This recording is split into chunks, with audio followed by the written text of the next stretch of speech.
Megawati dan kawan-kawan difavoritkan mencapai final.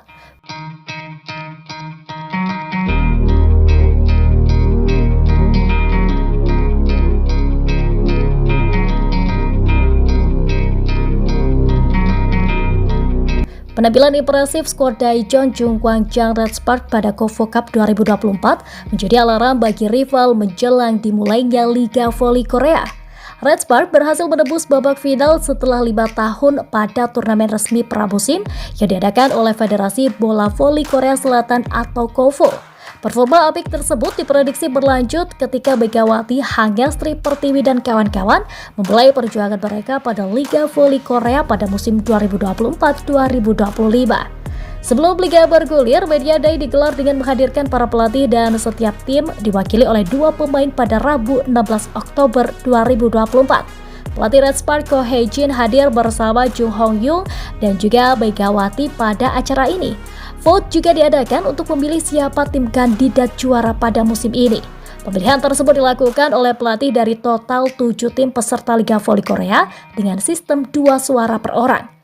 Suwon Hyundai ANC Hill State mendapatkan total 7 suara dari total 14 suara yang sekaligus menjadi yang tertinggi sebagai tim kandidat juara Liga Voli Korea 2024-2025. Adapun Red Spark sendiri mendapatkan 3 suara dari survei sebagai kandidat tim yang akan lolos ke babak final Liga Voli Korea musim ini dengan menempati posisi kedua dan ketiga. Pelatih Red Spark Ko Hae-jin percaya diri bahwa ada kasusnya mampu bersaing untuk bisa melaju ke laga pamungkas. Ko juga menaruh hormat kepada tim juara bertahan yang memang memiliki penampilan yang solid. Hyundai Construction terlihat kuat dan tanpa celah, kata Ko Hae-jin. Namun saya pikir tim kami bisa bersaing jika kami mempersiapkan diri dengan lebih baik, ujarnya. Pelatih berusia 44 tahun itu memilih sebagai angka 1 sebagai kata kunci yang mempengaruhi Red Spark dalam 2 musim terakhirnya. Di mana pada musim 2022-2023, Red Spark gagal lolos ke babak playoff hanya karena kurang 1 poin. Adapun musim lalu, Megawati dan kawan-kawan gagal ke final usai kalah 1 kemenangan dari Incheon Haenguk Lifting Spider. Tahun lalu kami kekurangan 1 poin dan tidak bisa bermain voli musim semi dan musim lalu. Kami kekurangan 1 kemenangan dan tidak bisa mencapai final, ucapnya. Musim ini kami akan finish di posisi pertama tanpa menyesali angka 1 sekalipun, ucap Ko percaya diri.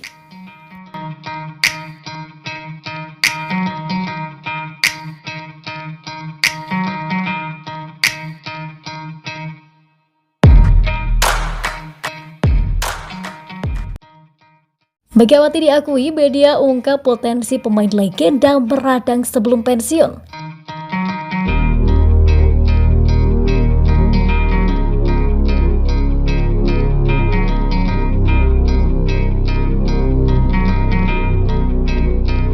Daejeon Jungkwangsang Red Spark disebut sebagai salah satu tim yang akan meramaikan perburuan gelar Liga Voli Korea 2024-2025. Red Spark diprediksi akan tampil lebih garang dari sebelumnya pada kompetisi Liga Voli Korea tahun ini yang tidak akan lama lagi bergulir. Tim yang dilatih oleh Ko Hae-jin itu menjadi sorotan pada masa persiapan selesai mempertahankan Megawati, Hangestri Pertiwi untuk kota Asia.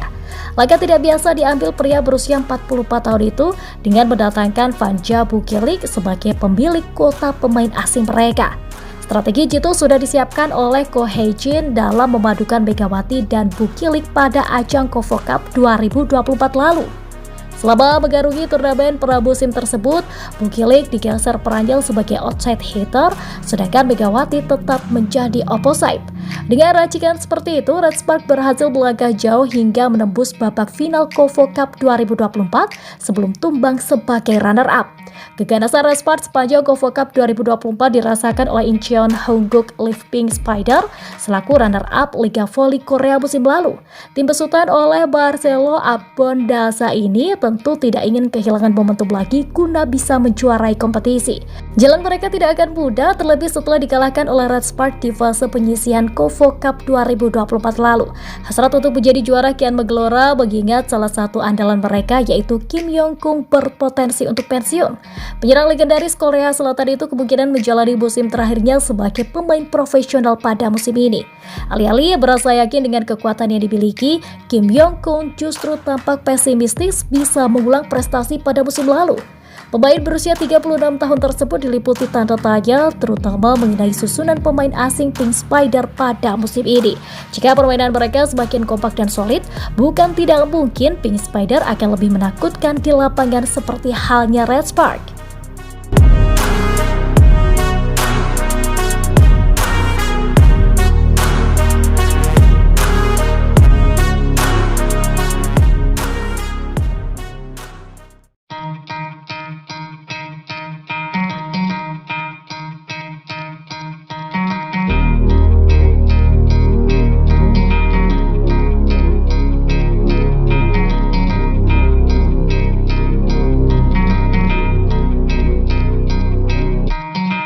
Jebol gawang timnas Indonesia, AFC beri sanksi pada striker Cina.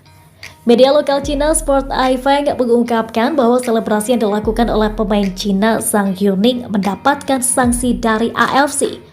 Cina saat ini tengah unggul 2-1 atas timnas Indonesia di Stadion Qingdao Youth Football Qingdao pada Selasa 15 Oktober 2024. Timnas Indonesia kebobolan dari 2 gol Cina yang dicetak oleh Behram Abduweli di menit 21 dan juga Zhang Yuning di menit 44. Sport Event pun menyebut bahwa AFC memberikan sanksi pada striker Cina Zhang Yuning. Zhang Yuning melakukan selebrasi dengan menangisi gol tersebut.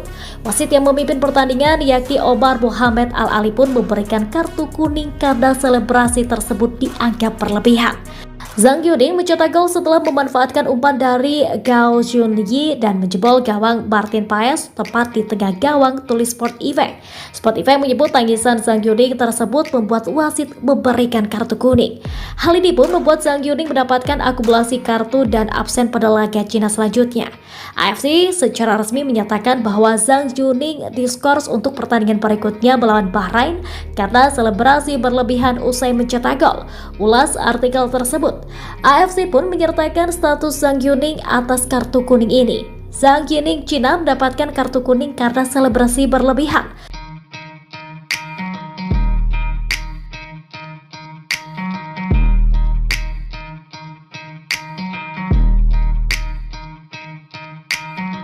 Timnas Indonesia kalah dari Cina dengan skor 1-2 pada matchday keempat grup C putaran ketiga kualifikasi Piala Dunia 2026 untuk zona Asia.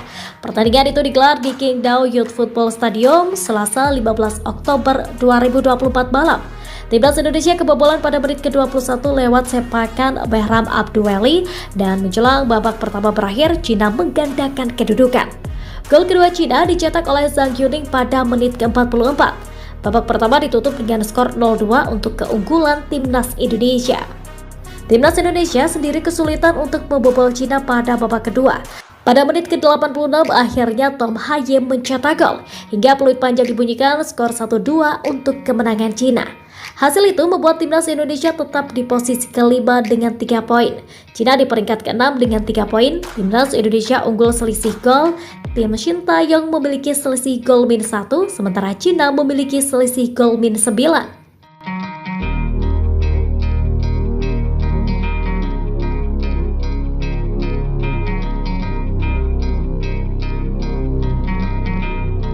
Meski telan kekalahan dari Cina pada matchday keempat kualifikasi Piala Dunia 2026, namun Timnas Indonesia punya sejumlah catatan positif yang membuat asa Garuda lolos kian terbuka. Bertanding di Qingdao Youth Football Stadium pada Selasa 15 Oktober 2024 malam waktu Indonesia Barat, Timnas Indonesia sebagai tim tamu kalah tipis 2-1 dari Cina. Tampil di hadapan pendukung lawan, skuad Garuda sejatinya mampu tampil dominan dengan beberapa kali ciptakan peluang. Akan tetapi, skema serangan balik yang efektif serta kesalahan lini pertahanan membuat Timnas Indonesia harus kebobolan lebih dulu. Pada menit ke-21, Cina berhasil membuka skor melalui sontekan Behram Abduweli usai memaksimalkan umpan Jiang Shenglong. Kemudian jelang babak pertama berakhir, Cina sukses menggandakan kedudukan melalui sontekan Zhang Yuning. Timnas Indonesia sendiri berhasil memperkecil ketertinggalan di babak kedua lewat tendangan Tom Hayem pada menit 86. Gol tersebut jadi penutup di laga ini, dengan skuad Garuda pun telan kekalahan perdana di putaran ketiga kualifikasi Piala Dunia 2026. Meski gagal meraih kemenangan, namun sepanjang 90 menit laga berjalan, Timnas Indonesia menampilkan sejumlah rapor positif. Salah satunya adalah produktivitas gol Timnas Indonesia yang masih terus berlanjut dari laga sebelumnya. Seperti diketahui, sebelum menghadapi Cina, anak asuh Sintayong lebih dulu bertemu Bahrain dan mampu bermain imbang 2-2. Jika digabungkan dalam 2 pertandingan terakhir, Timnas Indonesia mampu menciptakan 3 gol ke gawang lawan. Angka tersebut lebih baik dari 2 laga awal di mana skuad Garuda cuma bisa sekali mencetak gol saat bertemu Arab Saudi. Selain produktivitas gol yang meningkat, hal positif lain adalah gaya bermain Timnas Indonesia yang mampu mendominasi meski tampil di kandang lawan. Tercatat, anak asuh Sintayong tersebut mampu menorehkan 76% penguasaan bola dan melepaskan 14 tembakan ke gawang Cina. Namun sayang, dari sekian banyak peluang tersebut, Timnas Indonesia hanya bisa mencetak 1 gol. Akan tetapi penguasaan bola yang dominan atas Cina malam ini menjadi kabar baik, sekaligus bukti buat Timnas Indonesia bahwa mereka bukan lagi tim terlemah di grup C kualifikasi Piala Dunia 2026.